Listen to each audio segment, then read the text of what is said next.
Hello everybody and welcome to the lab. Today the synergy, it's going to be just so fab. You will look upon it and you'll be like, whoa! And then that's when I'll get you, you know.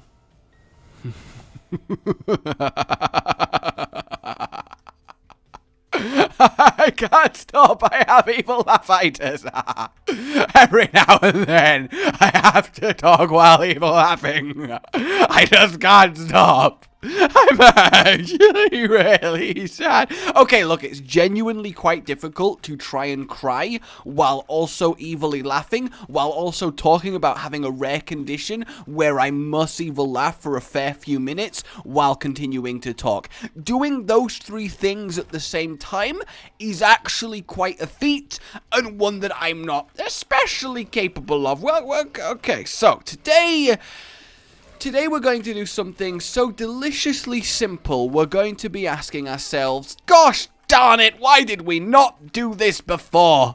Why have we waited so long to witness this bountiful beauty? And I'm going to be right there with you. I'm going to be like, how have we not realized this? But then again, it's not like I really would have done. You don't generally use the pencil, do you? You don't really often see the pencil crop up, because although it's an absolutely fine item, it's not really hugely synergistic as far as the lab's concerned. It just doesn't come up a lot, even though it is a fucking pencil. That was terrible, but if you still got the reference, I am actually going to be really impressed and proud of you. But in this instance, we are going to combine a few items that, when brought together, absolutely freak the hell out. Okay, they absolutely freak the hell out. It's not something you should do, okay? It's like putting a starving lion and an angry ram in the same room. You will end up with just a mess, but it will be a glorious mess. Ooh! Animal predator artwork. No, think about it. It could totally be a really gruesome new art movement. You take a predator animal, you get a completely white box room, no furniture, white floor, ceilings, and ceilings? Yes, the multiple ceilings of this room, and walls, like a sterilized white room, like almost purgatory, just pure white, a white box room. And then you shuffle the predator in there, and then we're gonna get blood clot. Then you put in a prey animal, okay, and then the predator will tear it to shreds. You know, feel free to look away. You're not a monster. And then once it's all said and done, you remove the predator from the room. And then where all of the blood and prey bits went, that's the art. Look, I realize apparently today's episode is going super dark, but you get what I mean, right? You basically use the random blood splattering from a good savaging twixt animal on animal, and then say, this is my artwork. You know, it's dark, it's somber, it's real, it's primal, it's brutal, it will speak to the soul. The awfulness of it twixt with the raw power of nature, which is beautiful in its own way. You could totally make a case for that being super arty. Like, that is the kind of art that a super eccentric, kind of deranged billionaire would make, right? Like, you could see, fetch me a lion and a goat, and I need lots of white paint. Like, you can totally see. I'm going to stop talking about it, because I am quite worried that it is going to put across that I would be that eccentric billionaire if I had the funds. But look, let me just assure you guys, right? No matter what happens to me in my life, no matter what circumstances I do or do not find myself in, I would never buy a lion, put it in a white room, have it savage a goat, and then pass it off as artwork, okay? I would not do that. Do you know how hard it is to find a lion? Even with all that money, I don't even know where you'd go about getting it with it. It's just impractical, right? It really is.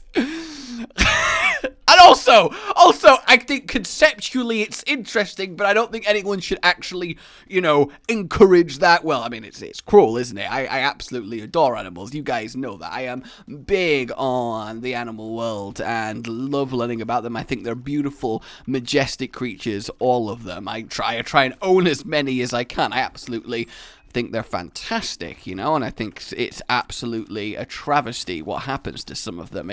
Honestly, it breaks my heart. But that said, you know, you don't have to take a black and white stance on everything.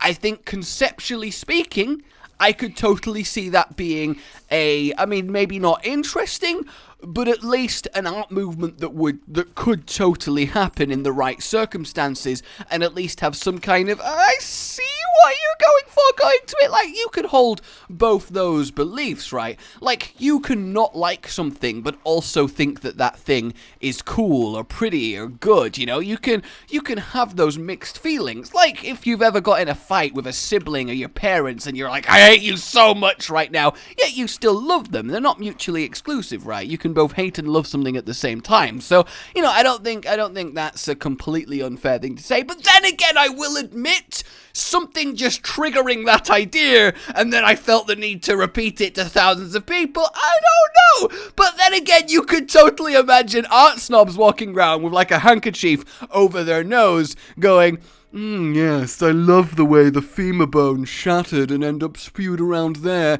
next to that darker blood patch. It really speaks to me of the problems in today's society. Like, we are the goat, but we're also the lion. Like, you can totally see that happening. All right, let's do the goddamn bug, okay? Let's do the bug. So, we have the pencil. If we take the pencil with Hemolacria, well, this happens. It literally never stops. Ever. You see the red? It just does not stop. It will just forever keep propagating forwards in a deadly wave. And if we get the reflection, then it will try and move towards us. And also it will have this kind of slow calm before it impacts, and then that one didn't work. We'll try another one. Don't worry, guys. We'll try another one. Just give me a moment, and there we go. Look at that. It just does not stop, no matter what. However, we can improve this. Firstly, we want it to penetrate through all of our enemies, and we also want to have the least amount of shot speed possible. We also want to have the least amount of range possible, so it remains as, like, cloudy, billowy, liquidy, bally, technical terms, I know, all of these, as possible. I can't believe I said that. Oh, I guess you could grow cloned animals, deliberately lower their brain function so they can't feel pain and aren't aware of what's happening, and then use them for the brutal death art, right? Or is that still something that you can't really make an argument for?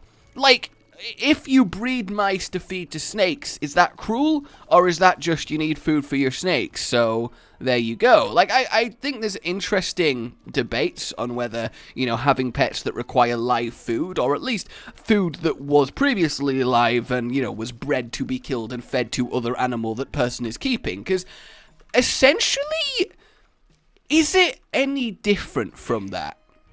I think that's actually an interesting ethical discussion. If I breed mice to feed to a snake, a pet snake, which people do, and it's kind of accepted. A few people are like, no, you can't do that. But, you know, generally speaking, it's accepted because that's food what snakes eats. And I personally don't think it's cruel to breed mice to feed to a snake, as long as you don't breed the mice in a cruel manner. You still treat them with respect as an animal that you are looking after and rearing for another one of your animals. But, you know, if you want to own a pet snake and that requires feeding it mice, then I think that's your decision to make as a human, because although I don't buy into the we're just better than the animals because we happen to be more intelligent, human superiority, I do kind of buy into the you know, the rule of the fittest, the strongest survive, etc. Like, if I am in the woods and a bear attacks me because I pissed it off by, like, accidentally scaring its cub, I'm not going to be there like, I am a human, and you will not rip out my intestines and eat me while I'm still alive. How dare you?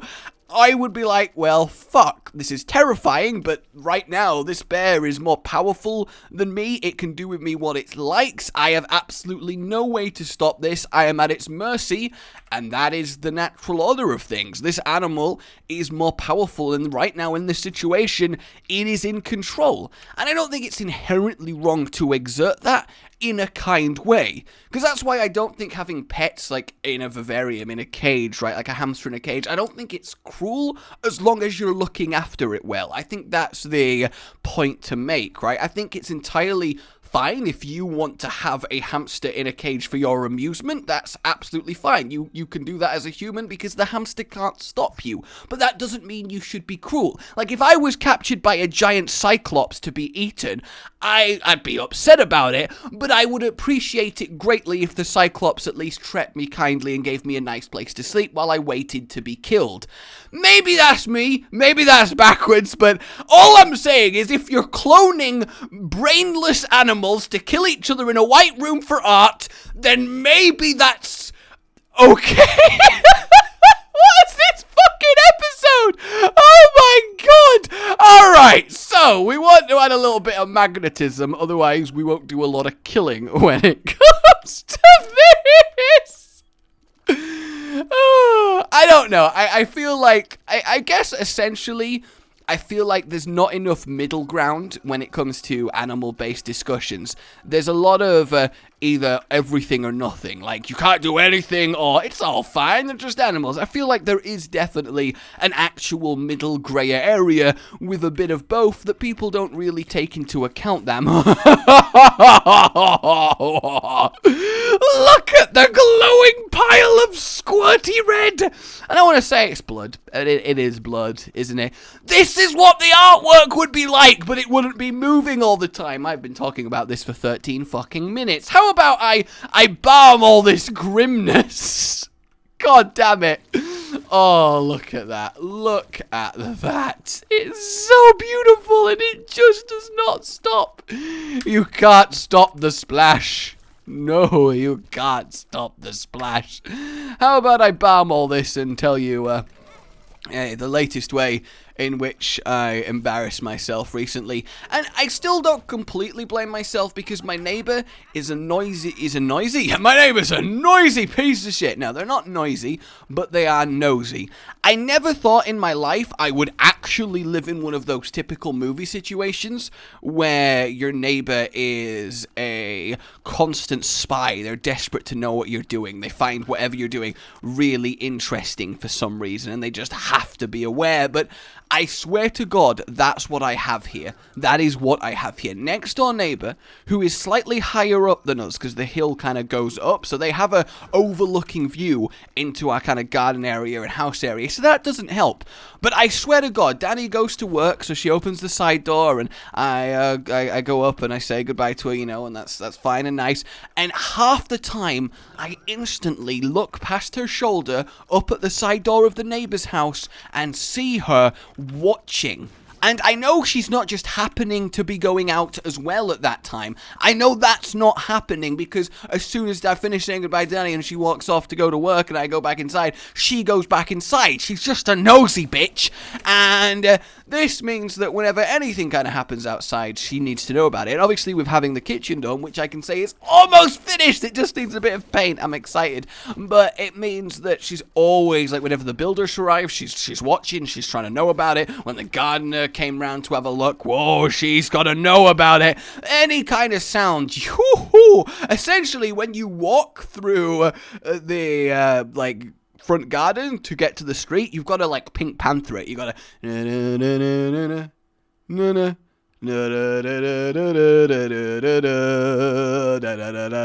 and just slowly creep forward, because if you snap a twig, whoosh, she's out there and watching you. And I don't really know how to tell someone no in that situation. I really don't.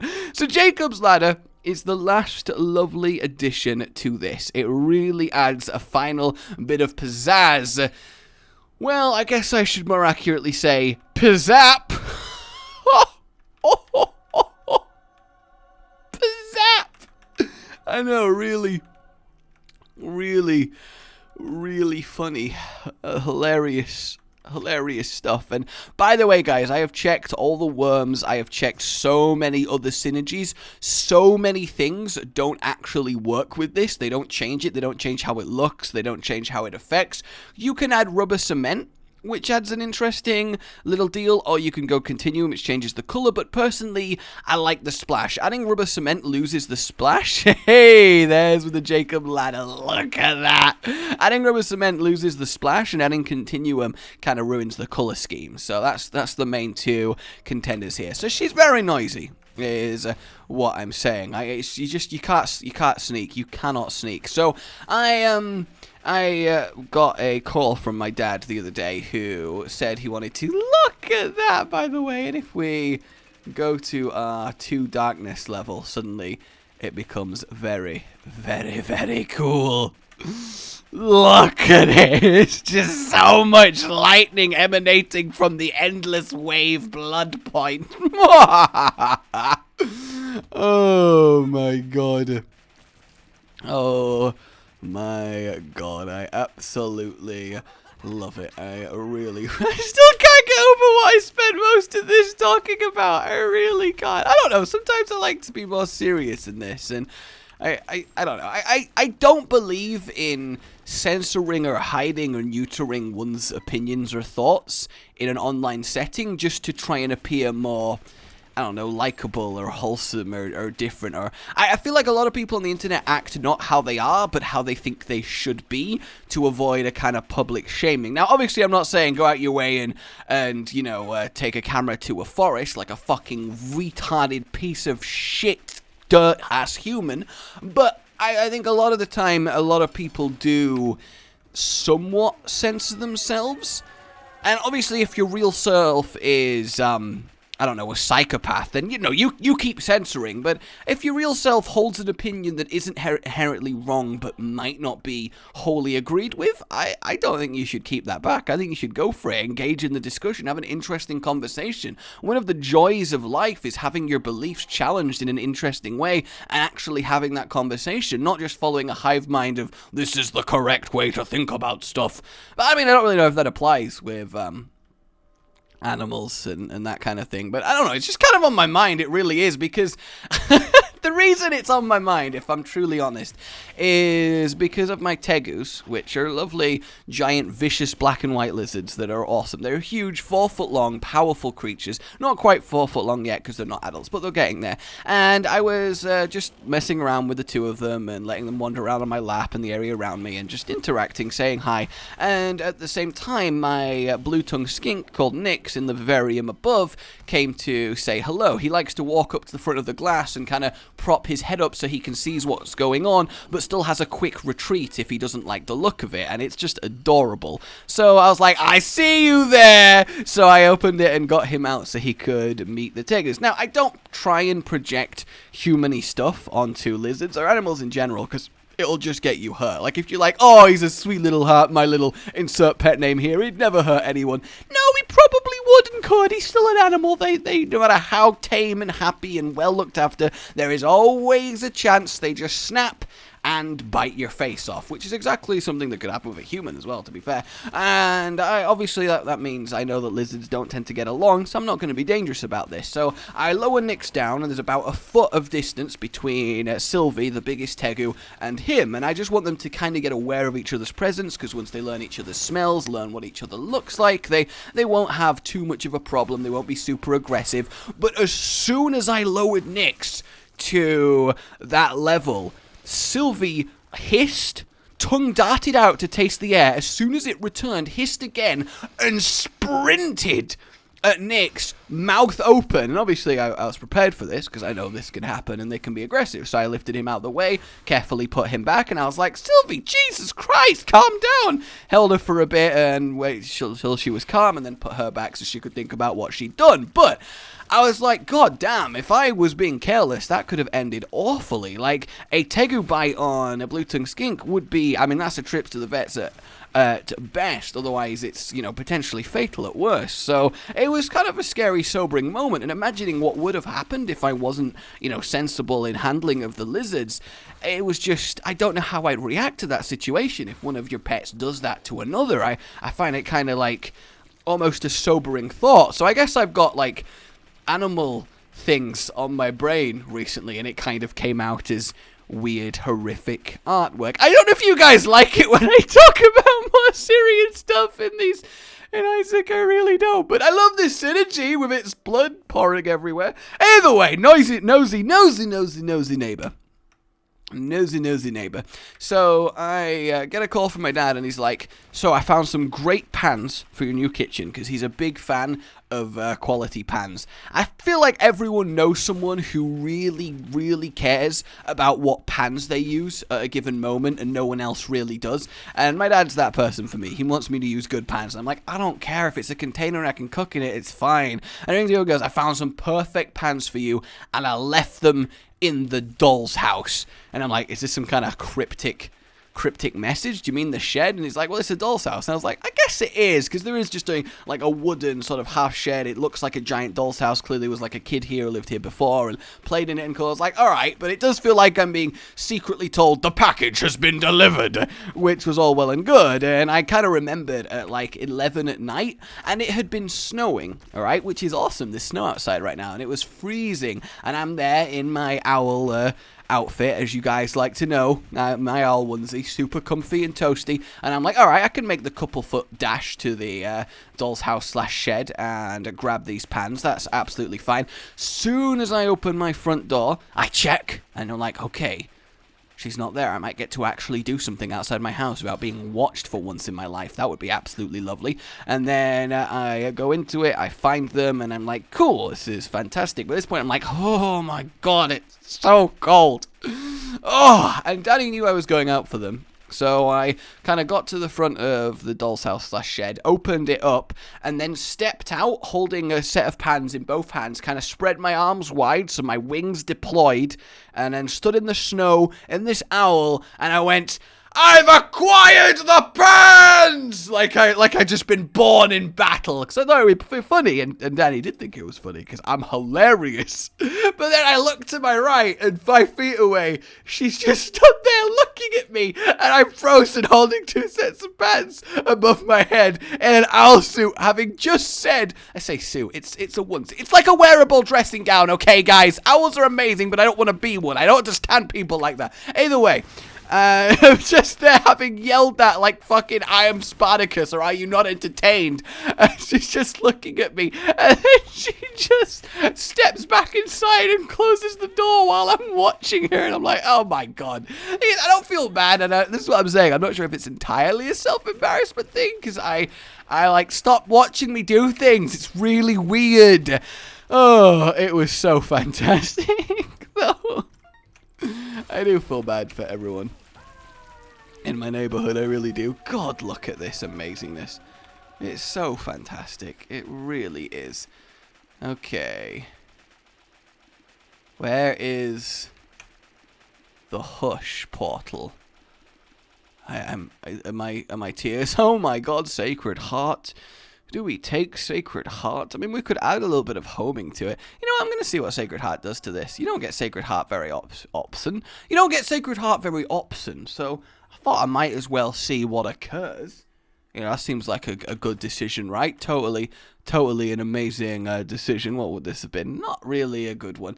Alright, little hushy. Let's see what's going on. Just, oh, it's just hovering above him permanently, waiting to detonate. That's actually kind of cool. Oh, get ready. Get ready. And, oh, no, yep, okay, yep, there we go. Oh, my God. Did you see the force with which that eviscerated him. Oh. That was admittedly quite good. He's already dead. Oh, that light flash into all the lightning and the infinite blood explosion. That was pretty satisfying. That was absolutely, really, really satisfying. Oh my god. Oh. I would say that definitely conversely, I know I'm going to go on about it, but I'm committed at this point. When you hear stories of people that have got themselves hurt via an animal, like people who think they can wrestle alligators and try and like sit on their back and hold their mouth closed because like, yeah, I totally learned how to do this in a YouTube video, and then they get bitten and stuff, and that means that they're like, oh, boo, that'll get it hunting down, it needs ending, how dare it do that? I'm like, no, you twat. Good on that fucking alligator. You acted like a moron and you got literally bitten for it. You're lucky that's all it was. You completely deserved that. I think there's a lot of situations where people don't appreciate that. Like if someone really antagonizes a dog, right? They act like a piece of shit towards it and, you know, they rile it up and then it bites them and then the dog gets put down because it's now a danger. Are you kidding me? That's ridiculous to me. That's awful. Like it's the person who encouraged it to be in that situation because most of the time things aren't unprovoked with animals. Yeah, you'll get the occasional psycho, but a lot of the times people just act like absolute dickheads around them and then get really uppity when it actually turns around and literally bites them in the ass, and that just really, really annoys me. It does, because like my lizards have very rarely bitten me, because again, I'm the kind of person that very much super makes sure I know what I'm doing as best as I can, but they have bitten me a few times, and I have never even slightly been like, how dare you, and like got annoyed and all of that. No, I just accept that I got bitten. I clearly did something that bugged them. It happened. I don't even try and pull my hand out. I just leave my finger or hand or arm, whatever they felt the need to bite, in their mouth and just wait for them to realize that this is not what you do. Like, you can't eat me. I'm too big. You're not hurting me. Just let go. Just realize that this was a mistake. And they do. They're like, I didn't think I would get this far. She's not reacting. I can't eat it. This is embarrassing. I'll just let go. Sorry about that. Didn't mean to bite you. Got carried away. And I'm like, it's okay. I know you didn't mean it. And I think that's wonderful. And, you know, no matter how well I look after them, there's no doubt in my mind if they got made giant size, they would hunt me down and eat me in a heartbeat. In fact, I had a nightmare about my vivarium turning into a size expanding machine such that anything you put inside it was grown to hugely gigantic proportions. And I walked in the room one day and a tegu, like this triple the size of the biggest crocodile, just rushed at me and started savaging me down. I think this dream was also brought on by the near into lizard fight situation, and I was absolutely terrified. Like seriously, like what? Why did it become a size enlarger and turn things into creatures that want to eat me? Oh my god. This animal edition of Synergy Lab brought to you by Infinite Blood Lightning. Get yours today. You got a problem in your life? Can it be solved with Infinite Blood Lightning? It probably can be solved with Infinite Blood Lightning. But I would love some input from you guys to what you think on these various manners and subjects and all of thatness. Yes, all of thatness. Indeed. I guess essentially I just think that you should treat not just a fellow human with kindness and, you know, the whole how you would like to be treated yourself. You extend that to animals, but at the same time, that doesn't mean you can't exert your dominant speciesness, because that is the natural order of things. Dominant species are dominant species for a reason, because they're dominant, and pretending that's not the case is also disingenuous as being cruel to me, which I think is the happy medium. I guess that sums up what I was trying to say in a kind of way. I just early in the run, something made me think of White Room Murderer, and that's led me down this rabbit hole of ridiculous. You're probably absolutely sick of me, so thank you if you're still here. Oh my god, that went mental. Did you see that? Jesus Christ! Come on, jump at me again. See what happens. Yeah, I thought so. I thought so. Get absolutely bloody pulped. In my defense, it is quite late when I'm recording this, and late at night I tend to get fixated on certain thoughts and topics and stuff, so that can probably explain a bit of it. Oh, good times. Good times. Alright, what? Whoa! Whoa! It's dark. Oh my god! Holy shit! What is that thing in the darkness? Oh my god, what is it? I don't understand. How am I supposed to deal with that? It just suddenly appears. It's mimicking my movement. How terrifying would that be, actually, meeting something that is perfectly mimicking all your movement? I mean, granted, it doesn't exactly look like Isaac, so I guess it wouldn't. But, like, just having a creature that mimics your movement. Oh, that would be such a good horror puzzle. You get put in, like, a creepy mansion with, like, 6 creatures that all mimic your movement, and if they get to you, then they will murderize you. And you have to carefully plan and move in a way that won't happen. So you take a step forward, the one that's in front of you also takes a step forward. So if you keep going, you'll end up meeting and getting together. But then you turn around and take a step forward, and there was another one behind you. So you got to take a step back and create some space. Maybe go sideways into a room while they just have to funnel into a wall. And I think that's actually really, really cool. Wouldn't that be awesome? So, Delirium, how's this going to go for you, buddy? Because it doesn't look like it's going very well. How amazing is how this murders things. Like, look at it. Just the lightning waving around the place as the endless pile of glorious light bloody tears spirals out. It's just absolutely marvelous. And the Delirium's dead. Like, if you enjoyed this, somehow subscribe for more. Patreon keeps my channel going right now, so if you'd like it to keep going, please consider supporting me. It's in the description, but also please don't feel compelled. I will see you soon. Yes, a good boy. Rage Gaming with the video flow. But that's all that's really relevant at the mo. But I'm still gonna leave this up so you patrons know that I love you, even though the outro's no longer that kind of relevant. But the new one's being worked on, and it's gonna be a truly badass song. And don't worry, I won't be doing any rapping on it. I'm gonna go now. This was shit.